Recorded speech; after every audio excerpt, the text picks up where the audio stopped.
Thank you, Speaker. Honourable Senators, I move the adoption of the report. It is moved by the Honourable Senator Omidvar, seconded by the Honourable Senator Senator Dean, that the report be adopted. Pardon? On debate? Thank you, Madam Speaker. Let me add my voice of congratulations to you on your appointment. We look forward to your steady and calm leadership. Now to a really important government bill, C-22. The Standing Senate Committee on Social Affairs, Science and Technology studied C-22 over the course of 10 meetings with 7 meetings of testimony from 44 witnesses. In addition to witness testimony heard during the meetings, the committee also received 48 briefs, 7 follow-ups and 2 letters. The committee wishes to acknowledge and thank the many Canadians who took time to communicate with us and to educate us about their lived experience with disability and share their perspective on Bill C-22. Their thoughts have greatly helped inform the committee's work during the study. At the outset of the study, the committee was informed by the Honourable Carla Qualtrough, Minister of Employment, Workforce Development and Disability Inclusion, of the amount of work and consultation that had gone into the bill that we were studying. The Minister shared an enduring commitment to nothing without us that has and will continue to involve the disability community in the development and implementation of the proposed Canada Disability Act. The committee was also informed of the importance of considering any and all amendments carefully, as amending the bill would require it to go back necessarily to the House of Commons. It was with this great consideration that the committee is reporting the bill with amendments.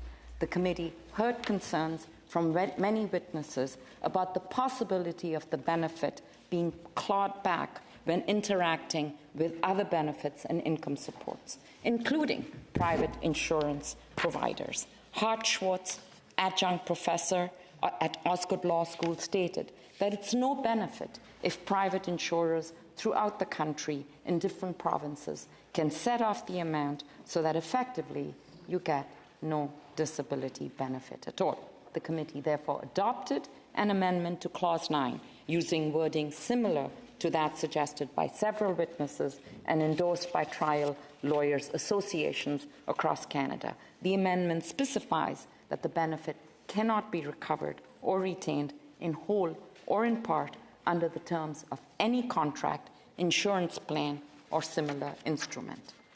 Throughout the study, the witnesses expressed the importance of an explicit appeals process contained within statute.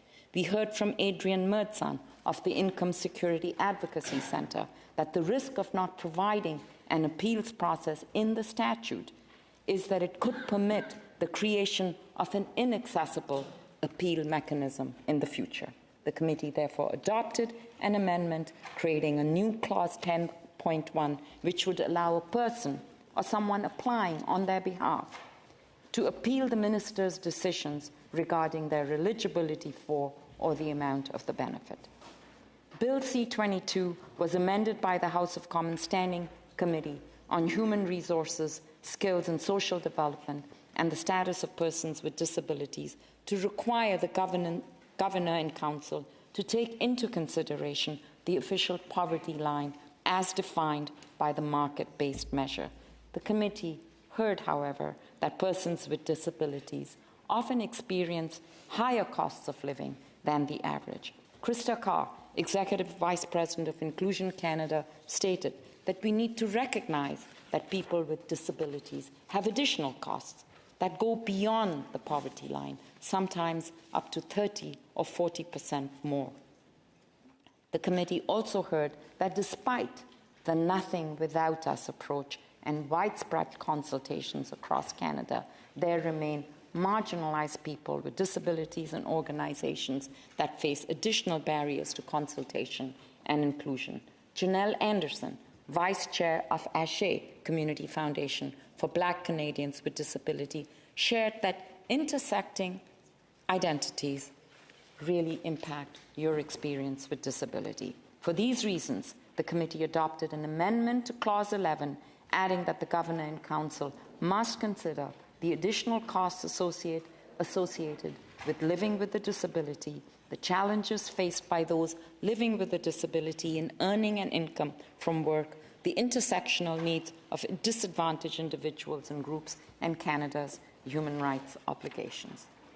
As a consequence of this amendment, the committee also adopted an amendment to the preamble, recognizing that persons with disabilities may face additional barriers because of their gender, racialized or Indigenous status, or other intersecting status.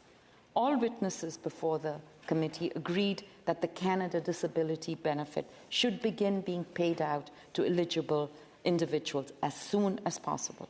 Glenn Hoos, Director of Communications for the Down Syndrome Resource Foundation, put it this way: money should start flowing as soon as possible, or sooner.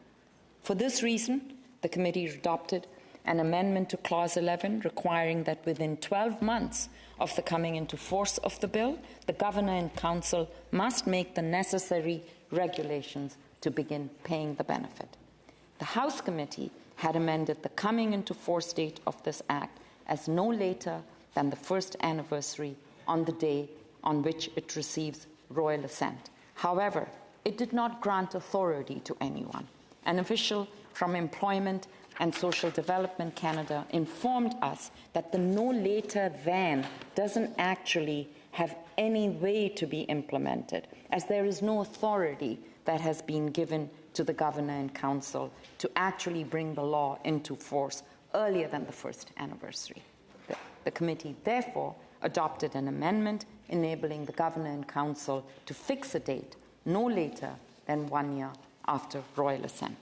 In addition to these amendments, the committee has also made 7 observations, including recommending that in addition to the Nothing Without Us consultative process around designing and implementing the Canada Disability Benefit, the disability community should be represented in all its diversity, with space made for the most marginalized voices to be equally involved in all stages of the decision-making process.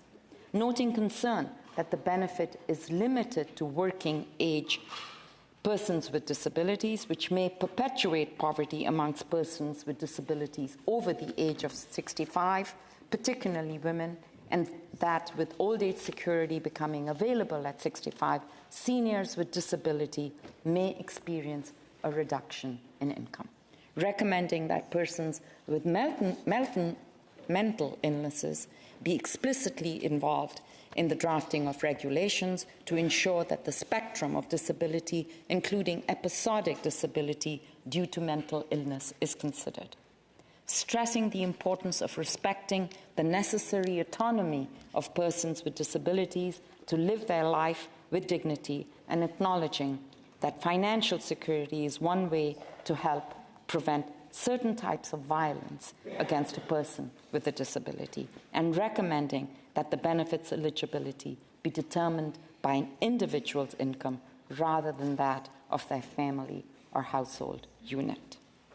Colleagues, I wish to thank all members of the Senate Social Affairs, Science and Technology Committee who gave their undivided attention to this important bill, and to thank our excellent committee clerk, Emily Barrett, and the LOP analyst, Laura Blackburn, for supporting our work to this point. Thank you, Speaker.